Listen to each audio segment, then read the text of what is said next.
I was petting my cat's tail when the impossibly cool campus king suddenly video called me. Stop. I think it's got, like, a sympathetic link with your cat's tail. I didn't get it, so I asked him. You're what? His face was flushed as he gave up and just tilted the camera down. Damn, am I even allowed to see this for free? Did he stuff a water bottle down his pants?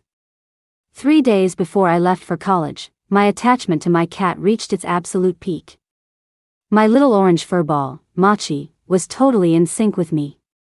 He let out a little meow and flopped over to rub against my feet. My hand glided from Machi's ears, down the arch of his spine, all the way to the tip of his tail. Pure silky bliss. Machi's favorite things were butt pats and tail rubs. He was lost in my expert technique, his butt in the air, silently begging me not to stop. He was just too adorable. I picked up my phone, petting his tail with one hand and recording with the other. I posted the video to my feed. Before long, the cat lovers on my feed started popping up. The comments section exploded with people gassing Machi up. OMG, what a little sweetie. You little heartbreaker, what color bag should I bring to kidnap you? That little motor of yours is running loud. But among all the cat adoration, one comment stuck out like a sore thumb. Can you please stop touching it? The smile on my face froze. Who was this guy? No name saved. When did I even add him? I clicked on his username, went to his profile, and saw his picture. The campus king, Ethan Chase? At 18, he'd led the national team to a Winter Olympics gold in men's ice hockey, earning him a full ride to D University.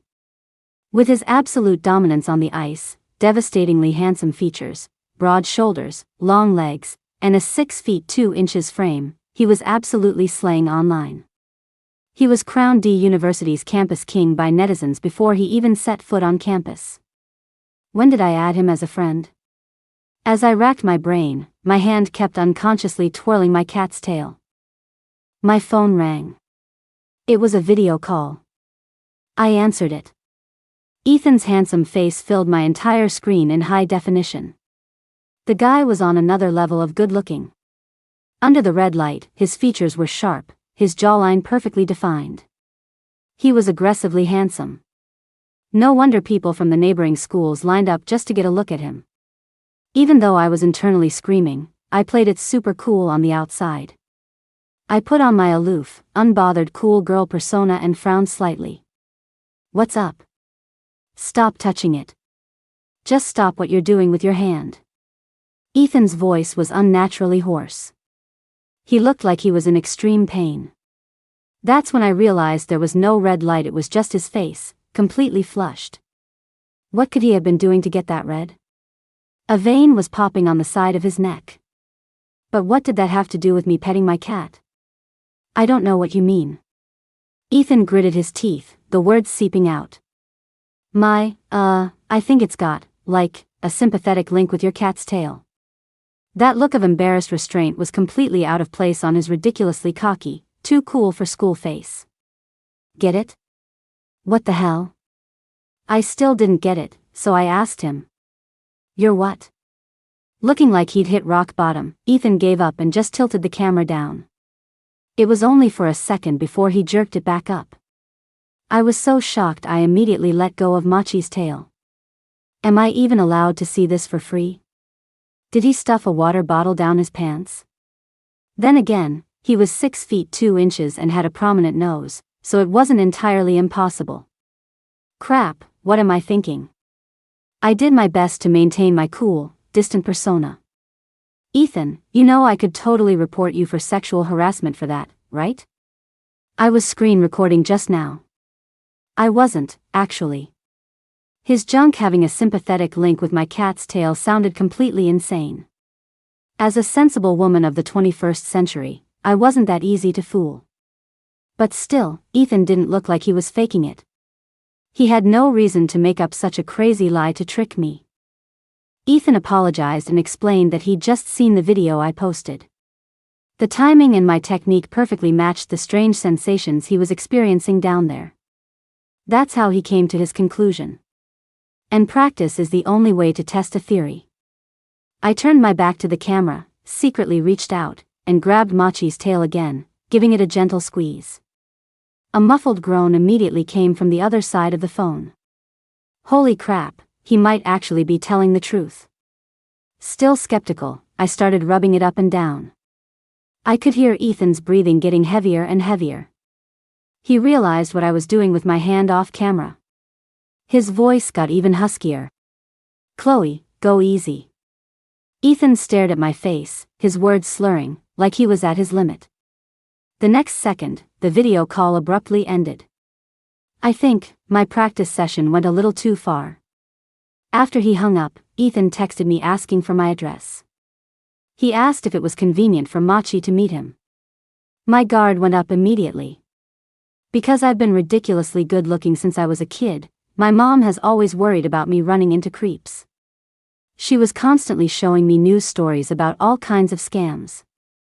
My dad was worried I'd fall for some bad boy, so he made me watch 108 Types of Men to avoid every day. On top of that, I love reading thrillers and crime novels. With all those buffs stacked, my self-preservation instincts are a little overdeveloped. On the surface, I'm cool and aloof, but deep down, I'm just extremely cautious. Right now, my brain was running through a million different scam scenarios. Maybe a scammer secretly got my contact info, lurked on my socials, saw I was a university student, and then used AI to generate a deep fake of the campus king, Ethan, cooked up this bizarre story, all just to get my home address. The next step is getting drugged and having my kidneys harvested.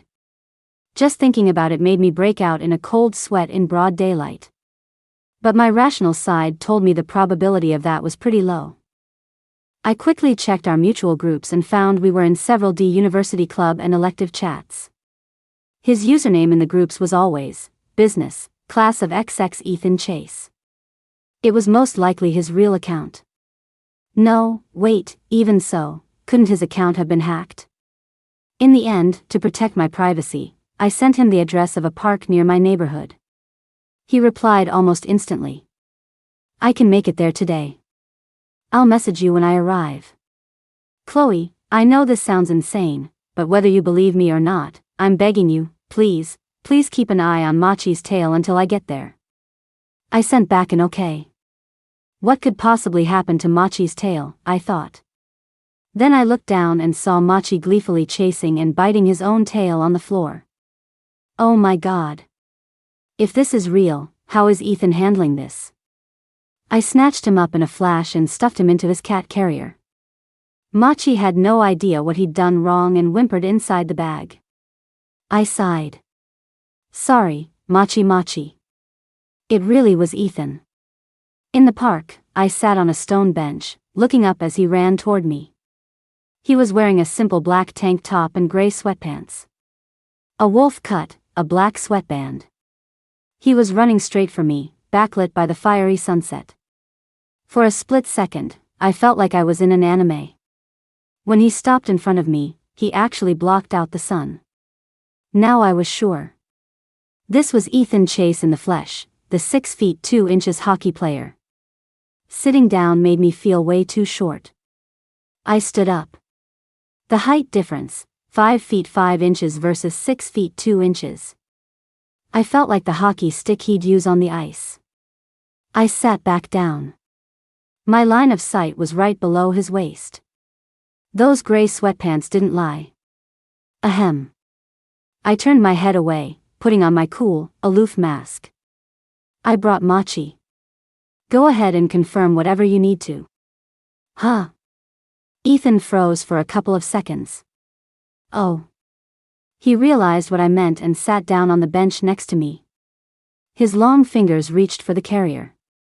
Machi smelled a stranger and started hissing and baring his teeth at him from inside the bag. Good. Machi's stranger danger sense was on par with mine. I took the carrier back from him. My hand accidentally brushed against his knuckles. His whole body visibly tensed up. The second Machi was back in my hands, he went back to being a little suck-up, meowing pitifully. Machi's scared of you. I'd better do it. Ethan nodded.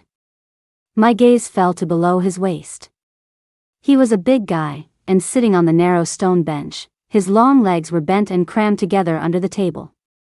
He looked constrained. "Spread your legs," I ordered, my face a blank slate. But inside, I was thrilled. I mean, you guys, who gets the feeling? It was like taming a lion that could swat me into next week. Ethan looked me up and down and leaned in a little closer. In the distance, an old man was strolling, a young couple was walking their dog, and kids were laughing as they played with a ball. Ethan's rich, low voice whispered in my ear. "Take off your clothes." Huh. This time it was my turn to be stunned. Ethan kept his voice deliberately low. "Take off your sweatshirt and use it to block the view for me." I got it. The park was full of people, after all. We couldn't exactly have him putting on a show for everyone. I took off my hoodie and handed it to him, leaving me in a white t-shirt. Even though it was summer, I have a bit of a chest, so I usually wear a jacket to cover up when I go out. With the hoodie off, my figure was on full display. Ethan took the hoodie, his gaze quickly darting away. He draped my sweatshirt over the stone table. The hem hung down, perfectly shielding the view from outsiders. Only the two of us, looking straight down, could see what was happening. Ethan's face was impassive, still holding that seen-it-all cool guy expression. But the tense lines of his arms and his bright red earlobes gave away his nervousness. An interesting man. Seeing him so nervous, I actually started to relax. With everything ready, I began. I unzipped the carrier, reached in, and took Machi's tail, gently kneading it in my palm. Holy crap. It was really changing. A stir of life. I bit my lip, watching intently, my head getting lower and lower. Ethan's fingers gripped the edge of the stone table as he tilted his head slightly to peek at me. Too close. His other hand tried to cover himself, his voice low and raspy, but he was struggling to keep his tone steady. The experiment's over. It's real. But we were just getting started. The shyer he got, the more excited I got. I casually grabbed his hand and pulled it away. You don't want people to find out the Olympic champion was doing this in a public park, do you? I coaxed him. Just a little longer, okay? Ethan's chest trembled with a ragged inhale. His fingers tightened on the table's edge, his knuckles turning white. He seemed to be having an intense internal struggle. Finally, as if giving in to a guilty pleasure, he moved his hand away. Fine. In that moment, my curiosity, overcame my caution. I was genuinely curious how it could look like a water bottle. Since we were already here, a little peek couldn't hurt, right? I stroked Machi's tail, again and again. The gray fabric of Ethan's pants began to rise, little by little. Like some kind of strange natural wonder after a spring rain. Ethan's eyes were half closed, the blush spreading from his collarbones to the tips of his ears. He had beautiful, almond-shaped eyes, tilted up at the corners. We were so close I could see the faint crease of his double eyelid sweeping up from the corner of his eye. The edges of his eyes were tinged with a delicate red that, reflected in the crimson sunset, was utterly captivating. I felt my own face flush. Just then, Machi, feeling blissful, turned his head and licked his own tail. Ethan let out a muffled grunt, his breath catching. Oh, crap. Cat tongues have barbs. I quickly grabbed Machi's tail to stop him from licking it again. I looked up, startled. My hand instinctively clenched into a fist. Dad. My squeeze must have been too tight. Ethan's body went rigid, his eyes widening as he stared at me. His expression seemed to say, "You really shouldn't call me that." I grabbed his head and turned it. He looked over and saw my dad. He yelped. Dad? My dad recognized Ethan's face and instantly dropped the stick in his hand, a huge grin spreading across his face. Hey!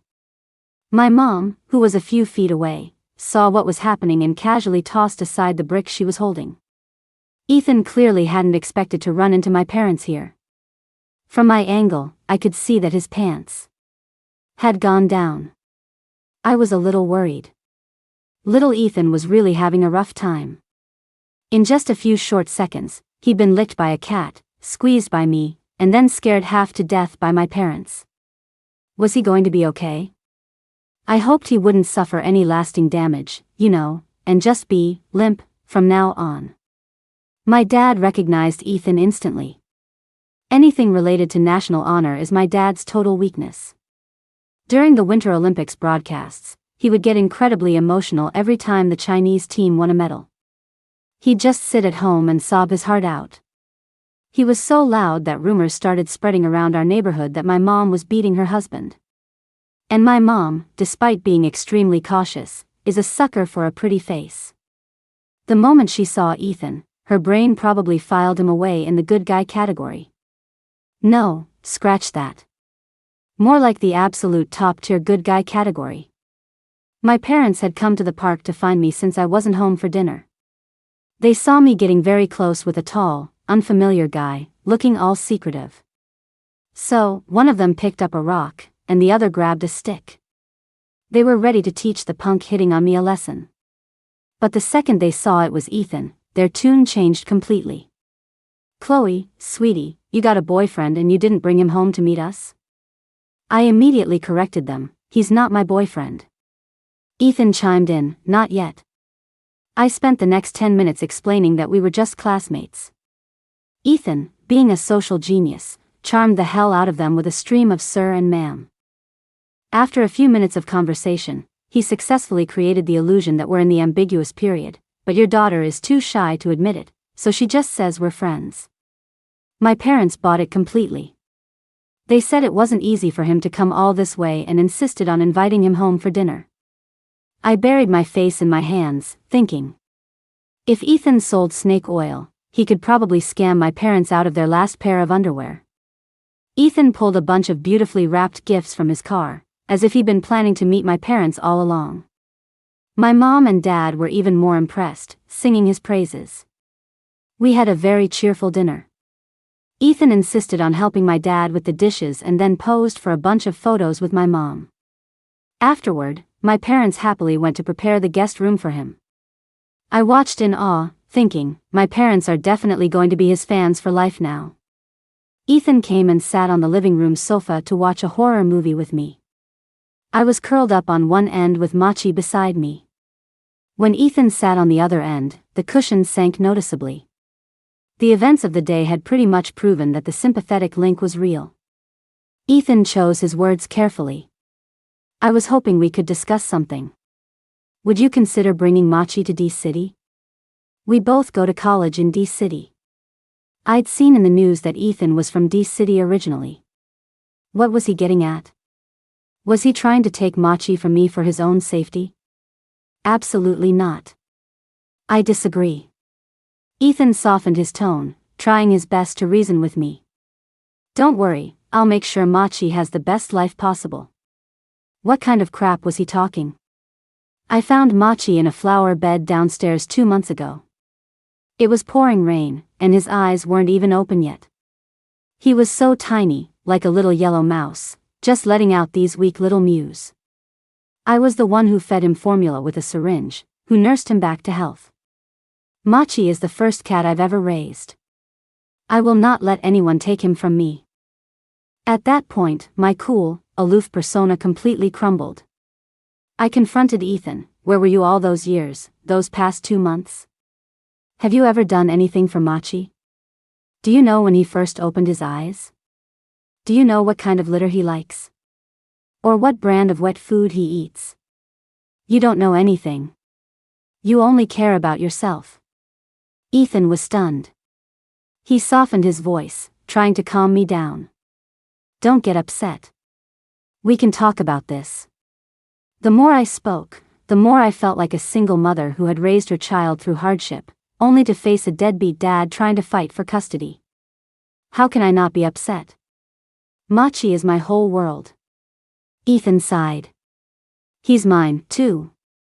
The negotiations ended on a sour note. I stormed off to my room, cradling Machi in my arms. In the middle of the night, I was sleeping soundly. In a hazy state, I thought I felt someone caressing my face, and I heard muffled groans in my ear. I pried one eye open and saw a long, slender hand resting on the pillow next to me. Following the arm up, I saw Ethan's face. "You creep." I was instantly wide awake. What was he doing in my room in the middle of the night? Seeing that I was about to scream, Ethan quickly clamped a hand over my mouth. "Shoo." With his other hand, he reached for the bedside lamp and flicked it on. The room was suddenly bright, everything coming into sharp focus. Ethan was leaning in close, his bangs backlit, his eyes dark, his lashes thick and long. Ugh. No matter how handsome he was, it couldn't excuse his perverted behavior of sneaking into my room at night. But the strength difference was obvious. He had me pinned, and I couldn't move. I stuck out my tongue and licked his palm. As expected, he flinched, and his grip loosened. I seized the opportunity and bit down hard on the fleshy part of his hand between his thumb and index finger. But he didn't react at all. His pain tolerance was incredible. He even managed to explain calmly, "I'm here for Machi." Stealing my cat in the middle of the night? Even more unforgivable. I lifted my leg, ready to kick him. The next second, Ethan gently lifted my head and pulled Machi's tail out from under my pillow. Youth is a powerful thing. Even after having his tail squashed all night and being jostled around, Machi didn't even stir. He just rolled over and continued snoring peacefully. What a champ. Ethan, however, was not so tough. That area was extremely sensitive, and the pain of being crushed was magnified 1,000 times. He had woken up in agony in the middle of the night and started messaging me. After hearing his explanation, I skeptically checked my phone. Sure enough, it was filled with messages from him, all sent in the wee hours of the morning. "Chloe, are you awake? It's nothing important. Can you check what Machi is doing right now? Is Machi's tail stuck somewhere? It's important, I'm dying here. Chloe, I'm begging you, please answer me." Missed voice call. Missed video call. I hadn't heard a thing. The last message on my phone was from 10 minutes ago. "Sorry, I have to go into your room to check on Machi." Now that I knew the truth, I felt a little guilty. I quickly used the sleeve of my pajamas to wipe the drool off his hand. Ethan's gaze softened, and he let out a long breath. I figured he must be incredibly frustrated. He'd been suffering ever since he met me.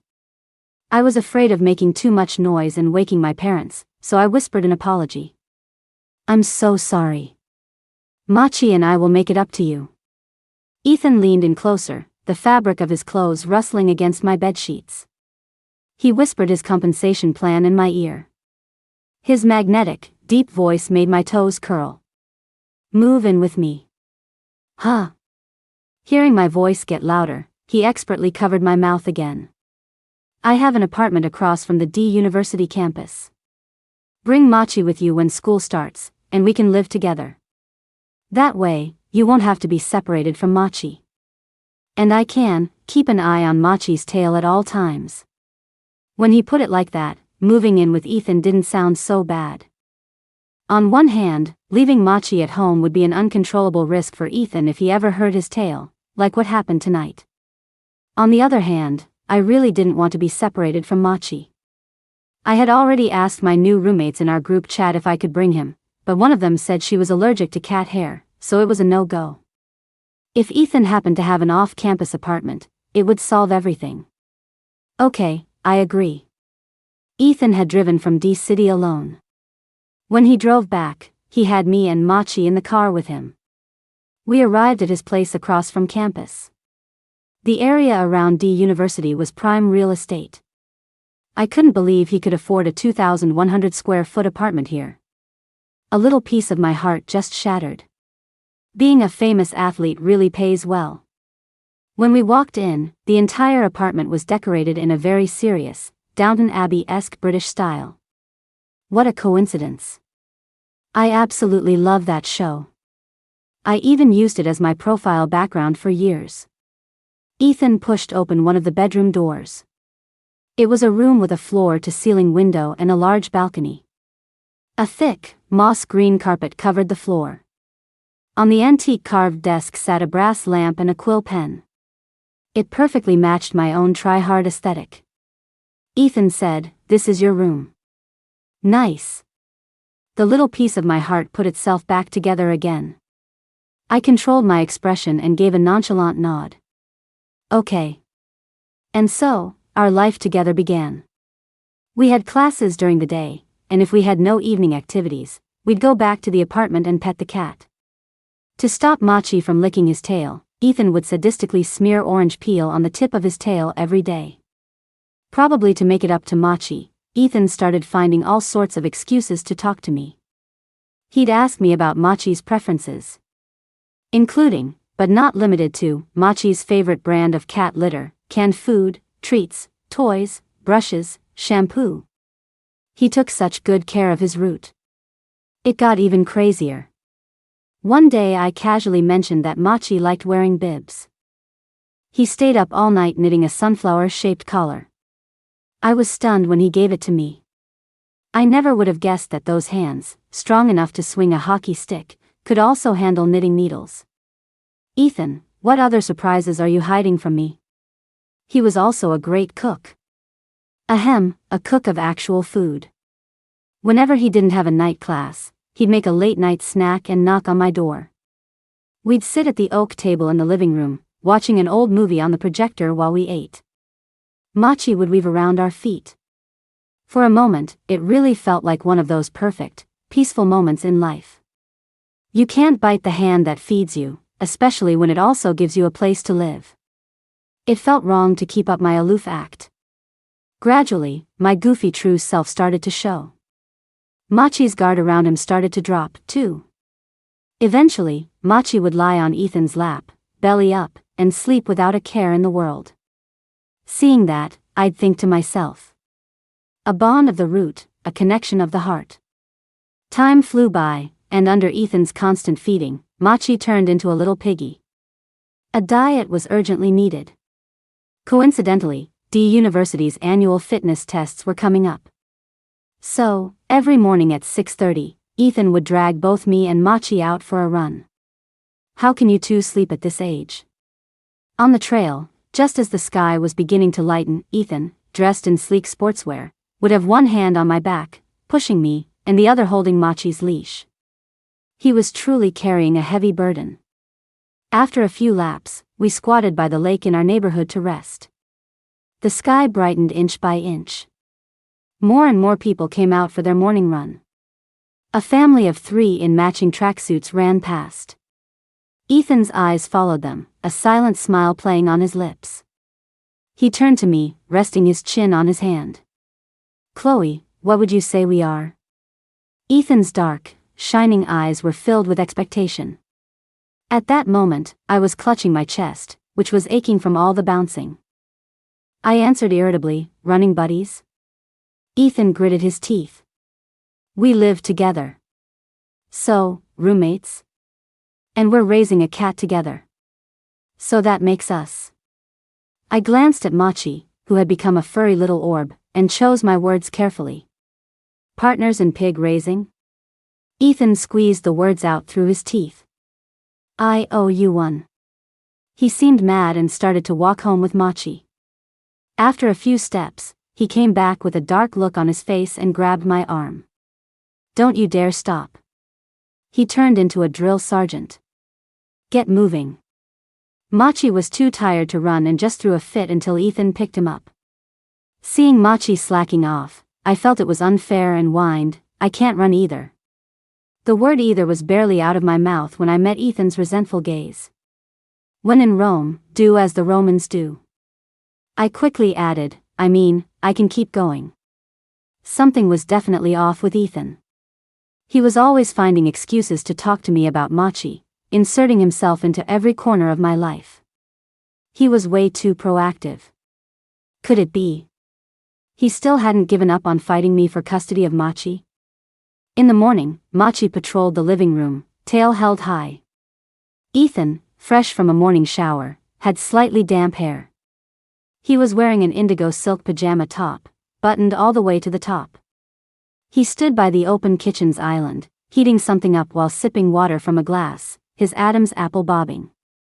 What a treat to be able to admire a handsome man first thing in the morning. My eyes shifted from Ethan to Machi's ramrod straight tail. Without thinking, I blurted out, "How come yours isn't up?" Ethan nearly choked. His ears turned red, but then he seemed to remember something and suddenly got angry. "Chloe, isn't this considered sexual harassment?" I froze. Crap, I guess it is. Damn it. We'd been getting along so well lately. I hadn't just let my guard down around Ethan, I'd completely lost all sense of boundaries. This was bad. Before I could apologize, Ethan had already walked over and handed me a glass of warm milk. "We're just roommates. Are you seriously going to harass your roommate first thing in the morning?" No wonder he buttoned his shirt all the way up after a shower. He was protecting himself from me. My face fell. God, I'm the worst, I thought. Seeing my expression, Ethan sighed and ran a hand through his hair in frustration, seemingly regretting what he'd just said.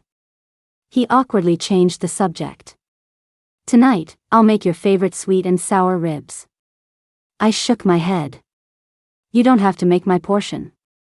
My class is having a mixer with the electrical engineering majors tonight." Ethan's hand, which was petting the cat, froze. He clenched his jaw. The atmosphere became strangely tense. After a moment, he demanded, "Did you forget what today is?"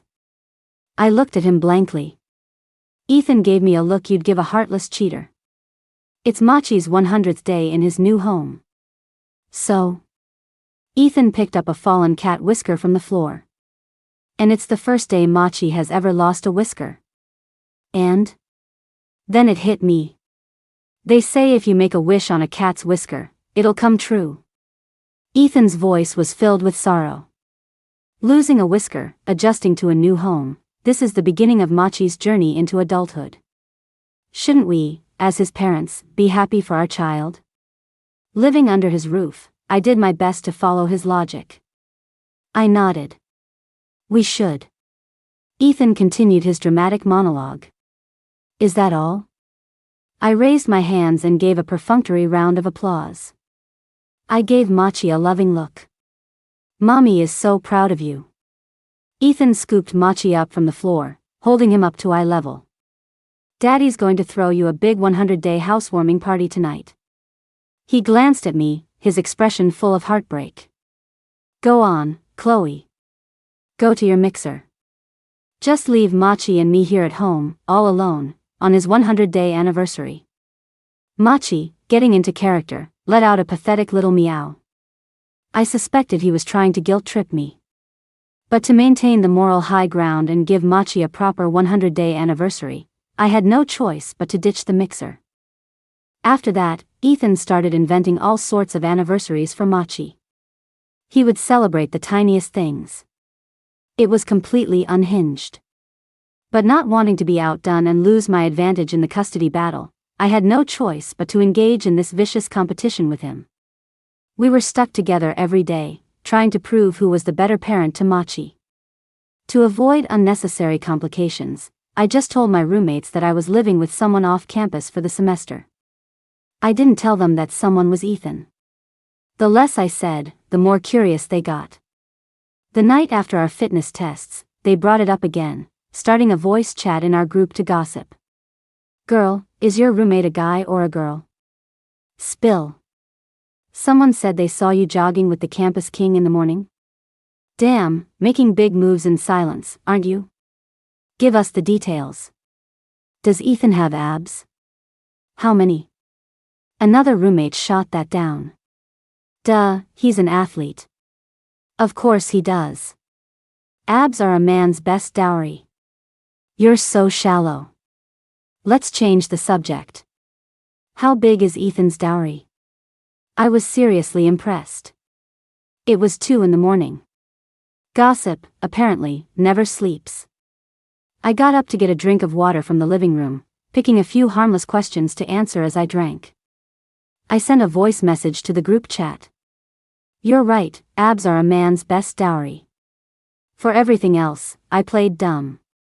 The next morning, as we were having breakfast in the living room, Ethan was wearing an unusually slim-fit white shirt. The sunlight slanted in through the floor-to-ceiling window, making the already thin fabric almost transparent. The light material clung to his skin, faintly outlining the muscles of his chest and abs. I sipped my milk, staring at his torso for a long time. "Is that shirt a little small on you?" He gritted his teeth, a look of exasperation on his face. "I was just making conversation. Why'd you buy such a small shirt?" He answered irritably, "It shrank in the wash." But the tag was still on. I had a feeling Ethan was acting weird today, like he was trying to prove something. That evening, I got back from class. It was snowing lightly outside. I walked in the door and saw Ethan sitting on the sofa, reading an e-book. His white bathrobe was loosely tied. When he saw me, he put down his reader and stood up to walk toward me. "You're back late." Collarbones, pecs, abs, V-line. It was all on display. Ethan's dowry was very generous. I slowly averted my eyes and deliberately raised my voice. My advisor's meeting ran long today. I was trying to cover up the sound of my pounding heart. My face was getting hotter and hotter. The guy who used to button his shirts up to his chin was suddenly so open. And, if I remembered correctly, Ethan didn't have class or any activities tonight. Normally, he would shower the moment he got home. Did he shower at 6 and then just hang out in his bathrobe all evening? Ethan looked at me with a smile, the desire in his eyes raw and intense.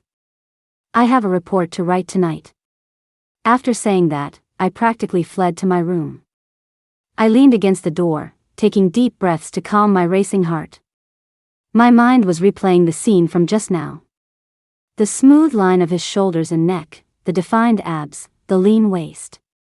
He looked like a character straight out of a manga. Broad shoulders, narrow waist, seemed very convenient for hooking one's legs around. Wait, what on earth am I thinking? I shook my head violently, trying to clear out the trash. Focus on the report. But Machi wasn't content to stay in the room with me. He was desperately scratching at the door, wanting to go see his dad. Like mother, like son, I guess. I ended up putting on noise-canceling headphones to concentrate on my report, arming myself with knowledge. It worked. After 3 hours of writing, not only had my inner fire died down, but my soul felt like it had been sucked dry. With the report finished, I came out of my room. Ethan was lying on the sofa, still in his bathrobe. He seemed to be asleep. I leaned in for a closer look. His eyes were closed, his lashes fluttering, and his face was flushed. His hair was damp, either from water or sweat. I got closer, but he didn't react at all. All I could hear was his heavy breathing, his chest rising and falling. Something was wrong. I knelt down and placed my hand on his forehead. He was burning up. I tried to pull my hand back, but Ethan grabbed my arm. He pressed his face into my palm, as if seeking coolness. He mumbled, "Cold." I thought to myself, this is what you get for leaving your bathrobe wide open after a shower. But the apartment thermostat was set to 75 degrees, and Ethan was a hockey player. How could he be cold? I pulled the lapels of his bathrobe together. He still said he was cold. I leaned in closer and asked, "Where are you cold?" Ethan's eyes were half open. He pointed toward his thighs. I understood instantly. His balls were cold. I immediately went back to my room to find Machi. That little monster was perched on my nightstand, dipping his tail into my glass of water. How does a little cat even come up with such a diabolical move? I furiously snatched Machi up. I grabbed a towel to dry his tail. I didn't dare rub too hard, so I just dabbed it gently. Then I used a hairdryer to make sure his tail was completely dry. To prevent Machi from causing any more trouble, I put him in an empty room for a timeout. Before I closed the door, I told him to think about what he'd done. "Look what you've done to your father." Machi, unrepentant, just kept meowing in protest. Thank God the apartment had good soundproofing. After dealing with Machi, I went to check on Ethan. He was such a big guy, curled up on the sofa looking so pitiful. The sweat was pouring off his forehead, soaking a patch of the couch. This couldn't go on. I leaned close to his ear and asked, "Should we go to the hospital?" Ethan shook his head. No. I had no choice but to get a warm towel and wipe him down. Since I'd have to touch his body, I carefully asked for his consent. "I'm going to wipe you down now." Ethan's breath hitched. He looked like he was enduring a great humiliation. "Go ahead." I pushed his robe aside and carefully wiped the sweat from his body. His eyelashes fluttered in discomfort. The corners of his eyes were flushed red, and he bit his lower lip hard. His whole body was crimson, giving him a kind of beautiful, broken look. This was an ordeal for both of us. I held my breath and tried to be as quick as possible. By the time I finished, it was nearly midnight. He couldn't sleep on the sofa. "I'll help you back to your room so you can sleep in bed." "Okay." I helped Ethan sit up. He suddenly seemed to remember something, pulled his hands back, and struggled to stand on his own. "Let me go tidy up my room first." I tried to coax him, "It's fine if your room is a little messy at a time like this." Ethan stubbornly refused to move from the sofa. It slowly dawned on me. Was he hiding something in his room that he didn't want me to see? Was he afraid I'd find out his secret?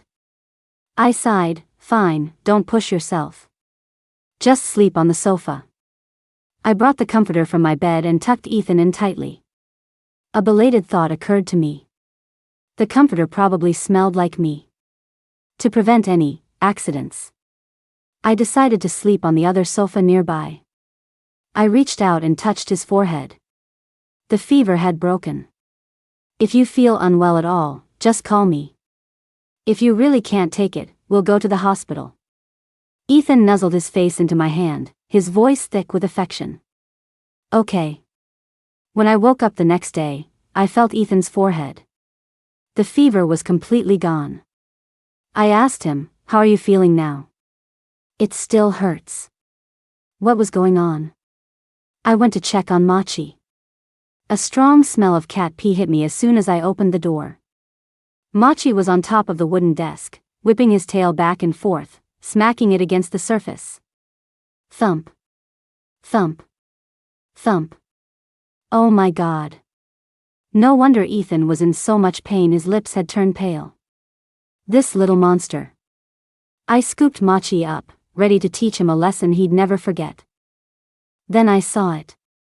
Under Machi's tail. He was in heat. No wonder the kid was acting so strange. His childhood was officially over. We moved in at the beginning of the semester, and now it was almost finals. Machi was 6 months old, right around the age to go into heat. But stuck in a room, he couldn't go out and find a mate. He was so pent up he'd lost his mind. First dipping his tail in water, then slamming it against the floor. He'd put Ethan through hell. I explained the situation to Ethan. Ethan sighed. "My life is in the hands of you too." I felt a pang of guilt and asked, "Are you still in pain? Do you want me to blow on it?" Ethan's eyes widened, his face turning red. He squeezed out 3 words through his teeth. "Don't say that." I stared worriedly at the area in question and offered a well-meaning suggestion. "Maybe we should get him neutered." Machi was now safely in his carrier, temporarily unable to whip his tail around. Ethan seemed to have recovered. He was truly gifted, forged in fire. After some discussion, we decided to take Machi to get neutered together. We had no idea what effect this would have on Ethan, but at least he wouldn't be tortured by ice water and constant smacking anymore. Machi would feel better, too. The only worry was what Ethan might face. We took a cab to the vet, and Machi was taken into surgery. During the procedure, I kept asking Ethan how he was feeling, if it hurt. The vet tech just shook her head, a look on her face that said, "This girl is pretty, but she's clearly not all there." After the surgery, once the anesthesia wore off, the vet brought Machi out. He was back to his sweet little angelic self. The kid had a big heart. He was totally calm about losing his little nuggets. He quickly adapted to his new, ball-less physique. His motto was clearly "Don't sweat the small stuff." Ethan also seemed completely fine. On the cab ride home, I sneakily pet Machi's tail a few times. Ethan didn't react at all. Was the sympathetic link gone? No, wait. Another possibility popped into my head. Maybe Ethan couldn't get it up anymore. Seeing the grave look on my face, Ethan actually tried to comfort me. Neutering for male cats is a quick recovery. Don't you worry. He might be impotent, and he was still trying to comfort me. What a good person. I felt even worse. If only I hadn't been wearing headphones last night. If I'd noticed something was wrong with Machi sooner, maybe Ethan wouldn't be facing a premature end to his sex life. With the driver in the car, I kept my mouth shut. The moment we got home, I told Ethan my theory. I urged him to get checked out, that early detection and treatment were key. That we would face this together. Ethan gritted his teeth. I think I'm fine. To me, it just looked like he was putting on a brave face. I raised my hand and swore an oath. I won't laugh at you. If you really can't get it up because of Machi, then I'll give myself to you as compensation. Ethan froze, trying to suppress a smile. He cleared his throat and changed his tune, his expression grave. You know, you might be right. There might be a bit of a problem. The worst-case scenario was that Ethan was now permanently in sync with Machi. That he would never again experience sexual pleasure. Please don't let that be the case. Ethan was such a good person. I wanted him to experience all the diverse joys life had to offer. I urged Ethan to test it out. He said he had class in the afternoon. How tragic. He had to go to class on the same day he was metaphorically neutered. Then let's make it quick. Just get it over with. The corner of Ethan's mouth twitched. It was only 10 a.m. His class wasn't until 2 p.m. He had 4 hours. More than enough time. I took his hand. You can start now. Don't worry, no matter what the result is. I'm with you. Ethan went into the bathroom to operate. I peeked through the door and asked, feeling anything? Ethan came out and shook his head. Nothing. My heart sank. Was he really a eunuch now? I took a deep breath and told myself to think positive. Maybe you're just too nervous. Relax and try again. Or, maybe you need some external stimulation. I led him to the living room and found an erotic film online. I closed the curtains. Projector on, sound up. In the dark room, the massive screen was the only source of light, flickering over us. The scenes in the movie were quite steamy. But Ethan still looked grim, with no reaction whatsoever. No way.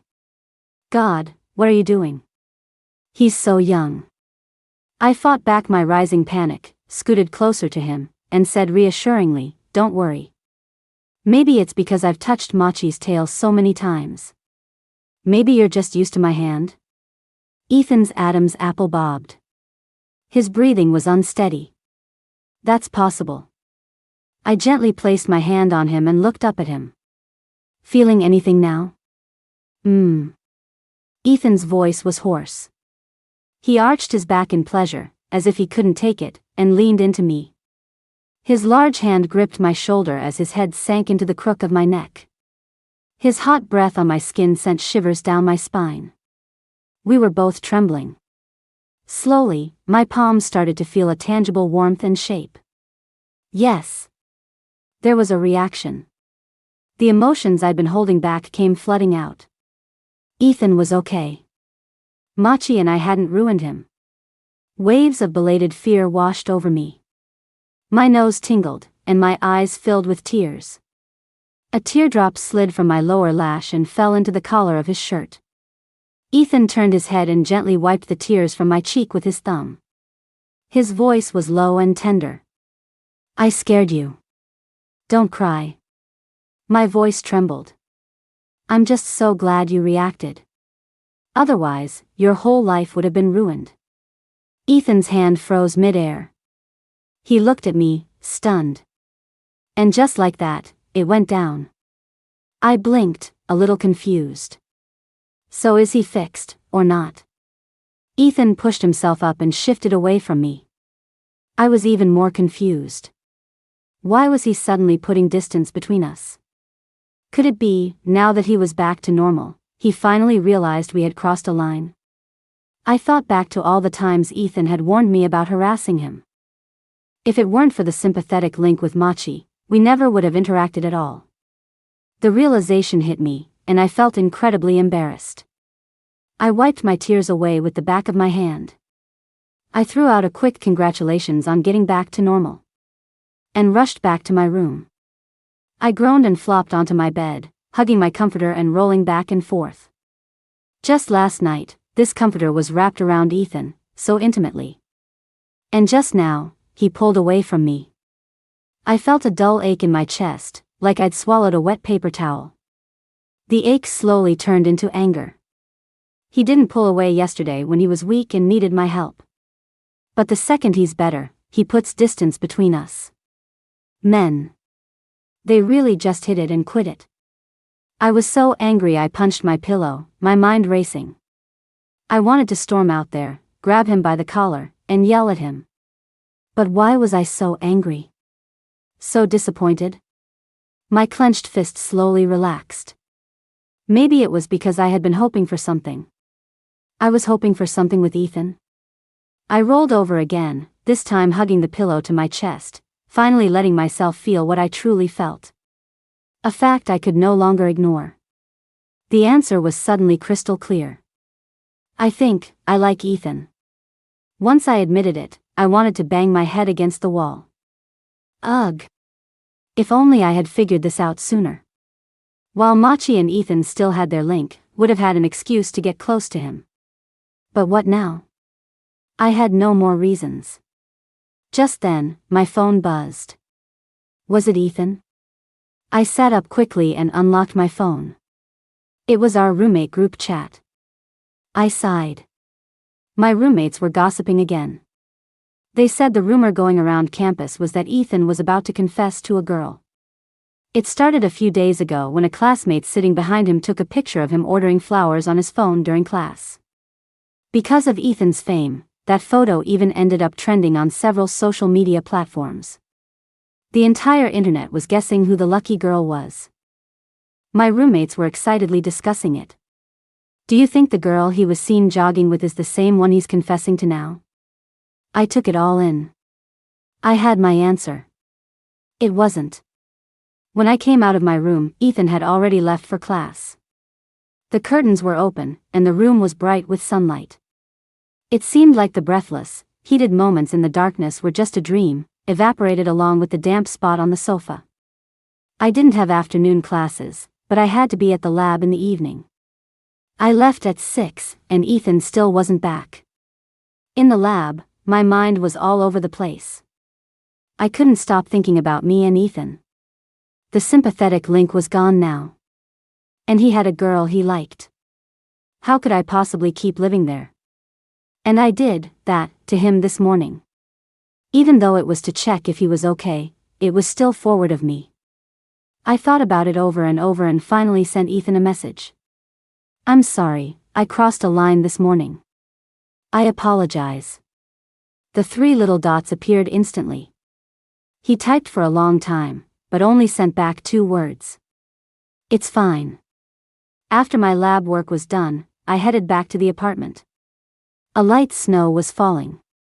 I typed in the code and opened the door. Ethan rushed out of his room, looking flustered.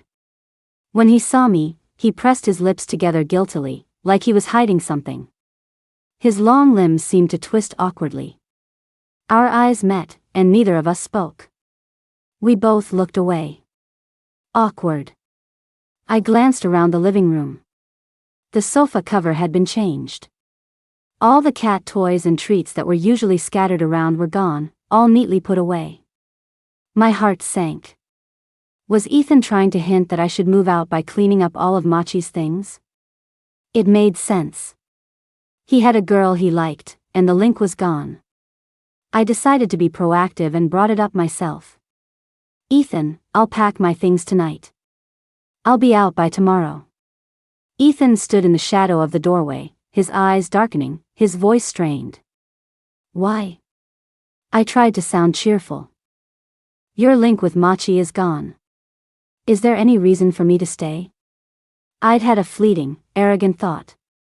I'd wondered if the girl Ethan liked could possibly be me. But there was nothing in the apartment to suggest it. Ethan hadn't brought home a single rose. I gathered my courage for one last attempt. If I go, I'm taking Machi with me. Silence. After a long moment, Ethan still hadn't said anything to make me stay. My last shred of hope was extinguished. A bitter feeling swelled in my chest until it felt like it would burst. I'm going to go pack, I finally said. I went back to my room. Every item I packed brought back a memory. Ethan running toward me against the sunset in the park, having dinner with my parents, making me late-night snacks, taking Machi to the vet with me. Jogging together at dawn, cuddling on the sofa in the dark. All these moments, about to be frozen in time as our cohabitation came to an end. After a while, there was a knock on my door. Ethan was standing there, his voice urgent. Machi's gone. Huh? I was pretty sure I saw Machi in the living room when I came in. I rushed out to look, checking every room. I searched everywhere, but he was nowhere to be found. There was only one room left, Ethan's bedroom. I stopped at his door. The password is the day you moved in. Ethan came up behind me and, reaching around me, typed in the code. It felt like he was hugging me from behind.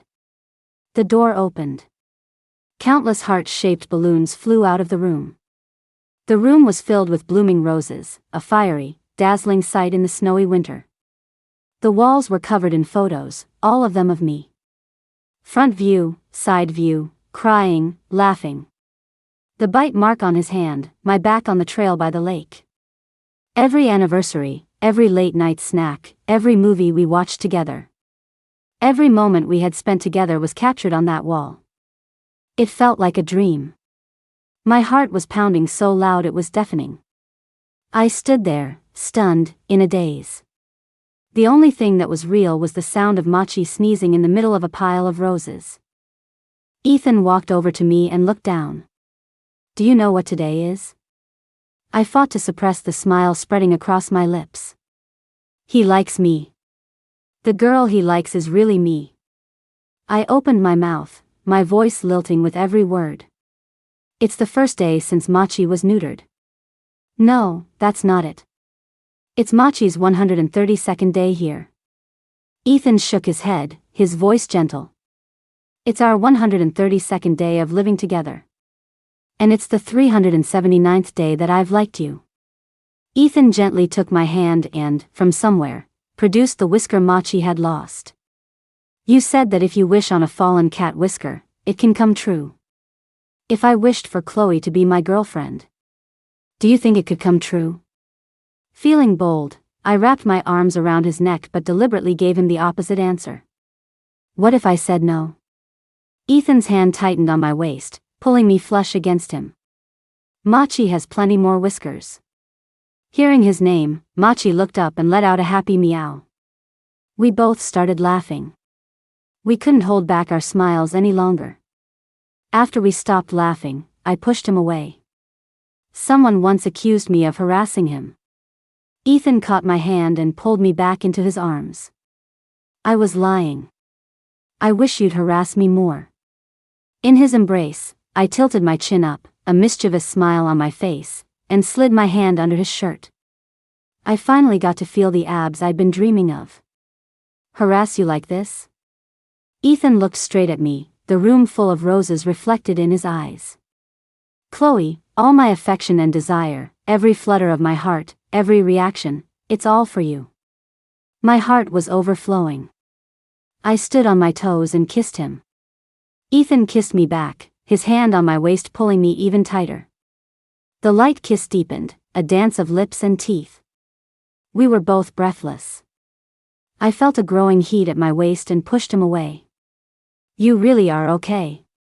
He grabbed my hand and guided it down. Let's confirm one more time. Ethan's POV. The first time Ethan met Chloe was in an elective class. That class, on some obscure metaphysical theory, was notoriously difficult at D University. The professor was incredibly strict and graded harshly. Students looking for an easy A avoided it like the plague.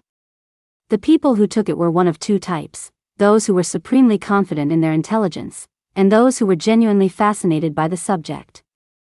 Chloe was the former. Ethan was the latter. Most people at D University knew who Ethan was. When he walked into the classroom, it caused a bit of a stir.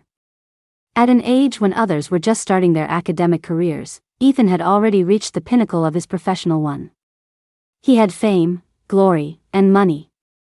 Everyone who got into D University was a top student in their own right, so a little jealousy was inevitable. A few guys with glasses in the classroom started talking loudly on purpose. Ethan got in on an athletic scholarship. You think he can even understand this class? He's not at D University to study, just to get a prestigious degree. He's already loaded. He doesn't need a diploma to make money. I really wish D University would recruit fewer people like him and leave the educational resources for those who actually need them. Half the classroom could hear them, but no one said anything. Ethan was impatiently tapping his fingers on the desk, about to stand up and tell them to shut up, when he heard a girl in front of him turn around and shoot a death glare at the guys. When he was winning medals for our country, where were you? Why didn't you go pick up a stick? If you really have a problem with athletic scholarships, write a proposal to the dean. Stop talking crap behind people's backs. It's cheap. The guys, having been shut down, saw that Chloe was stunning and tried to put her in a box. You must be an arts student, right? Broadcasting or fine arts? You think you can understand this? That day, Chloe, who wasn't usually one to seek the spotlight, raised her hand several times to interact with the professor. She used all sorts of professional terminology that left Ethan in awe, his heart fluttering. Being attracted to strength is a fundamental human trait. Especially for an athlete. That attraction was practically tattooed on his soul. Those guys weren't entirely wrong. Ethan really didn't understand much of the class. But from that day on, he had a new purpose. Stealing glances at Chloe. Before every class, he would meticulously plan his outfits, like a peacock fanning its tail. He even casually sent Chloe a friend request through the class group chat. But she had zero interest in him. Ethan tried to strike up a conversation with her several times. Chloe either treated him like he was invisible or assumed he was talking to someone else. It was like she had firmly placed them in two different worlds. With the same determination he used to win medals, Ethan scoured Chloe's social media profile, looking for a way in. Her profile was set to be visible only to friends for the last 3 days. He couldn't see a thing. Until summer break, when she started frequently posting about a little orange cat named Machi. Ethan thought to himself that he had it worse than a cat. Before the semester started, Ethan celebrated his 19th birthday. A distant great-uncle on his mom's side, who was a bit eccentric, told him he'd had a master prepare a special, incredibly potent good luck charm for him. He claimed it would make any wish come true. He urged Ethan to make a wish immediately. But in his 19 years of life, Ethan had achieved every goal he'd set for himself. He didn't envy anyone. The only thing he envied, perhaps, was Chloe's cat. It got to be held and petted by her. He didn't take it seriously, but he didn't want to be rude to an elder. He put his hands together and silently made a wish that even he thought was ridiculous. I want to be Chloe's cat. Later, he would eat his words. That charm was freakishly, terrifyingly effective. The day Ethan discovered the sympathetic link with Machi's tail, his first thought was, "Uncle, when I get married, you're sitting at the head table."